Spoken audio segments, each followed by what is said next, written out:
우리나라는 3년 전 1인당 국민소득이 이탈리아를 앞서며 G7 국가와 어깨를 나란히 하는 경제 대국 희망에 부풀었던 적이 있습니다.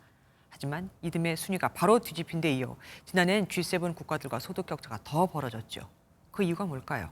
김동완 기자가 알아봤습니다.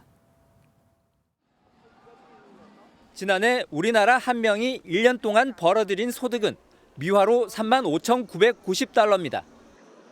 G7 선진국 중 국민소득이 가장 낮은 이탈리아는 37,700달러입니다. 우리는 880달러 늘었고 이탈리아는 2배인 1,700달러 증가했습니다.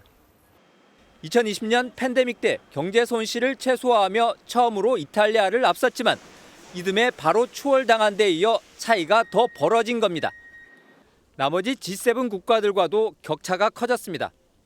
이렇게 된 건 미 달러화에 대한 유로화 가치보다 원화 가치가 더 크게 떨어진 영향이 가장 큽니다. 지난해 평균 원달러 환율은 1,292원으로 2021년보다 원화 가치가 13% 정도 떨어졌습니다. 반면 유로화 가치는 11% 떨어지는 데 그쳤습니다. 국민소득을 달러로 표시하면 우리나라가 더 손해를 보는 겁니다. 중국 경제의 불확실성이 커지면서 위안화 약세가 지속되고 있고 이에 따른 원화의 동반 약세 흐름이 상대적으로 타 통화에 비해서 성장률이 둔화된 탓도 있습니다. 이탈리아는 성장률이 3.7%로 우리나라보다 1%포인트 이상 높았고 국민소득에 반영되는 소비자 물가 상승률도 이탈리아가 더 높아 유리했습니다.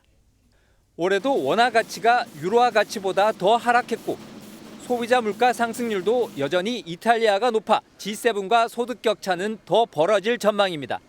MBN 뉴스 김동완입니다. 안녕하세요. 김주하입니다. 공정하고 신속한 MBN 뉴스, 유튜브를 통해서도 만나보실 수 있습니다. 특히 더 많은 뉴스와 라이브를 보고 싶으시다면 오른쪽을 눌러서 구독하시면 됩니다. 어렵지 않죠? 빠르고 정확한 뉴스로 계속 찾아뵙겠습니다. MBN 뉴스를 시청해 주신 여러분 고맙습니다.